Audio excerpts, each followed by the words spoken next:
कि कान खोलकर एक बात सुन लो और दिमाग में बैठा लेना कि मैं कोई जारा वसीम नहीं हूं कि तुम्हारी धमकियों से डर कर घर पे बैठ जाऊंगी। मैं तुम्हारी धमकियों से नहीं डरने वाली, असली बबीता फोगाट हूं। जय हिंद दोस्तों।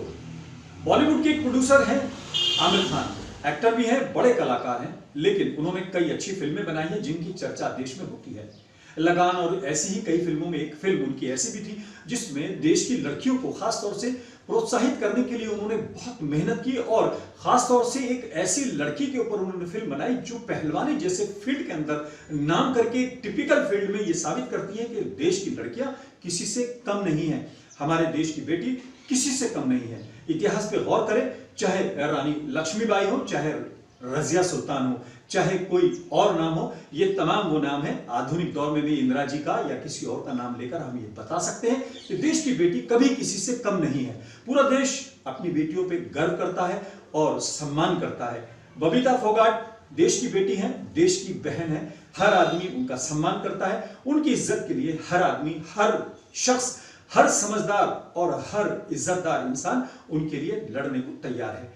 वो खुद पहलवान है, लड़ना जानती हैं, ये मैं भी जानता हूं, लेकिन एक भाई के नाते, एक देशवासी के नाते हम सभी बबीता फोगाट के साथ खड़े हैं। उनका ट्वीट जो भी था, विवादित था या जैसा भी था, वो जाने, लेकिन क्या उसमें कितने तथ्य थे ये खुद भी वो समझ सकती हैं। इसके अलावा मैं आपको इसके बाद एक बाइट भी दिखाऊंगा, पुलिस की बाइट दिखाऊंगा, जिस तबलीगी जमात को लेकर वो कई विवादित बात कह रही हैं, उसका खुद खंडन अब होने लगा है। और खासतौर से जिस जमाने में, जिस समय कोरोना को लेकर 15 लाख टूरिस्ट भारत में आए, तो 2,500-3 हजार तबलीगी जमातों से कितना कोरोना फैला है या कितना चीजें हुई सब सामने है, लेकिन वो एक नैरेटिव है या जो भी है उस पर मैं नहीं जाना चाहता।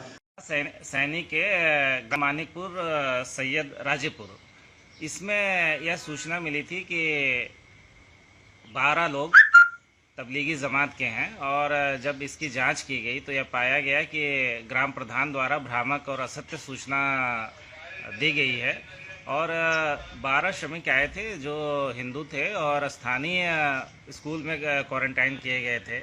इस फर्जी सूचना देने के आरोप में स्थानीय ग्राम प्रधान के विरुद्ध मुकदमा पंजीकृत करके आवश्यक कार्रवाई की जा रही है। अभी बबीता फोगाट का एक नया ट्वीट आया है, बल्कि नए ट्वीट में उन्होंने एक वीडियो भी जारी किया है। वीडियो में उन्होंने कहा है कि कान खोलकर सुन लें। तो कान खोलकर सुनने के लिए जिससे वो कह रही हैं कि कुछ लोगों ने उनके सोशल मीडिया अकाउंट पर धमकियां दी हैं, कुछ लोगों ने उनको फोन करके धमकियां दी हैं, कुछ लोगों ने उनके फेसबुक मैसेंजर पर धमकियां दी हैं। तो मैं उनको बता दूं, आप पढ़ी लिखी हैं, देश और दुनिया घूमी हुई है, दुनिया में आपका नाम है, देश आपके साथ खड़ा है।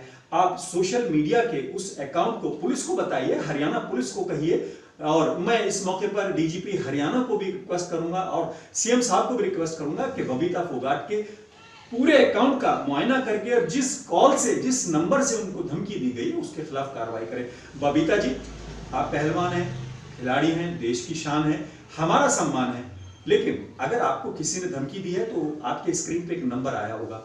अगर वो अननोन नंबर है और इंटरनेशनल कॉल है तो भी बड़ी गंभीर बात है। अभी तक आपने अगर एफआईआर नहीं कराई है और पुलिस को इन्फॉर्म नहीं किया है तो ये बड़ा सवाल है। आपके फेसबुक मैसेंजर पर जो धमकी भरा मैसेज आया है या लोग धमका रहे हैं वो भी आपके स्क्रीन पर होगा, आपके अकाउंट में होगा।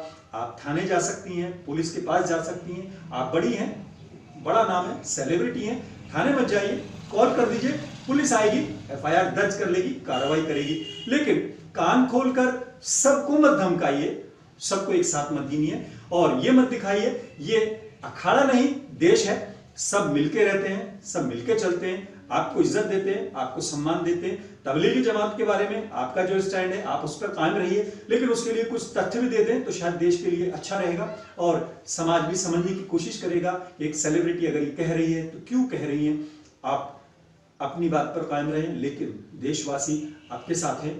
आपकी बात मैं लोगों को सुनवा देता हूं, फिर मैं आगे आपसे बात करूंगा। सभी देशवासियों को मेरी राम राम। पिछले कुछ दिनों से मैंने 1-2 ट्वीट किए थे, उसके बाद से काफी लोग मुझे फेसबुक मैसेंजर पर, व्हाट्सएप पे और ट्विटर मैसेंजर के ऊपर गलत गलत मैसेज दे रहे हैं, गालियां दे रहे हैं और कुछ लोग फोन करके भी धमकियां दे रहे हैं। तो उन लोगों को मैं एक बात कहना चाहती हूँ कि कान खोलकर एक बात सुन लो और दिमाग में बैठा लेना कि मैं कोई जारा वसीम नहीं हूं कि तुम्हारी धमकियों से डर कर घर पे बैठ जाऊंगी। मैं तुम्हारी धमकियों से नहीं डरने वाली, असली बबीता फोगाट हूं। अपने देश के लिए हमेशा लड़ी हूं और ऐसे ही अपने देश के लिए लड़ती रहूंगी और बोलती रहूंगी। और मैंने जो ट्वीट किया उसमें कुछ भी मैंने गलत नहीं लिखा है। मैं अपने ट्वीट पे अभी भी कायम हूं और आगे भी रहूंगी, क्योंकि मैंने सिर्फ उन लोगों के बारे में लिखा है जिन्होंने कोरोना संक्रमण को फैलाया है। आप लोगों से पूछना चाहती हूँ, क्या तबलीग की जमात वाले अभी भी नंबर 1 पे नहीं बने हुए? क्या तबलीग की जमात वालों की संख्या अभी भी नंबर 1 पे नहीं है? क्योंकि अगर तबलीग की जमात वालों ने कोरोना संक्रमण को नहीं फैलाया होता तो अब तक लॉकडाउन भी खुल गया होता और हिंदुस्तान से कोरोना भी हार गया होता। तो जिन लोगों को सच सुनने में प्रॉब्लम है तो वो लोग एक बात और सुन लें कि मैं हमेशा सच बोलती रहूंगी और सच लिखती रहूंगी। अगर आप लोग सच सुनना पसंद नहीं करते तो या तो अपनी आदत सुधार लें, नहीं तो सच सुनने की आदत डाल लें। Thank you so much. जय हिंद, जय भारत। बबीता फोगाट जी कह रही हैं कान खोलकर सुन लें। तो बबीता जी, कान खोलकर आप सबको मत सुनवाइए, आप कान खोलकर उनको सुनवाइए, उनके कान खोलिए जिन्होंने आपको कॉल किया है। कानून की भाषा में उनके कान खोलिए। आपकी स्क्रीन पर वो नंबर आया होगा जिससे आपको धमकी मिली, उस नंबर को पुलिस को दे दीजिए।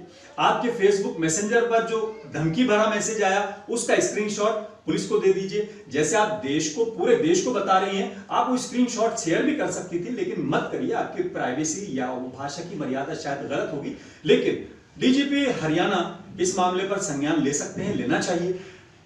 सीएम हरियाणा इस मामले पर संज्ञान ले सकते हैं, लेना चाहिए। इस मामले पर कार्रवाई करें और खास तौर से इस पूरे मामले को, जो भी कार्रवाई हो, उसे ऑन एयर, ऑनलाइन और ओपन करके बताएं कि कौन बबीता जी को धमकी दे रहा है, कौन उनको गालियां दे रहा है, कौन उनके साथ अपशब्द बोल रहा है। ये देश को पता होना चाहिए। अगर हरियाणा पुलिस उनके खिलाफ कार्रवाई करती है तो हम बड़े आभारी होंगे। अगर हरियाणा पुलिस कार्रवाई करने में असमर्थ नजर आ रही है और उसकी वो क्षमता नहीं है तो यूपी पुलिस में आप कंप्लेंट करें। हमारी पुलिस बहुत एक्टिव है, खासतौर से ऐसे असामाजिक तत्वों से निपटना हमारी पुलिस बहुत अच्छे से जानती है। यूपी की पुलिस, आप कंप्लेंट करें, कंप्लेंट मैं बन जाऊंगा। आप सिर्फ मुझे वो स्क्रीनशॉट, वो नंबर शेयर कर दें, उसकी डिटेल भेज दें। लेकिन कम से कम आप ये ना सोचें कि देश की बेटी अकेली है, देश की बहन अकेली है, पूरा देश उसके साथ है। आपके साथ अगर कोई धमकी दे रहा है, आप कंप्लेंट कीजिए, हम सब साथ हैं। आप बिल्कुल अकेले मत रहिए। जय हिंद। फिलहाल अपने मेजबान आजाद खालिद को इजाजत दें।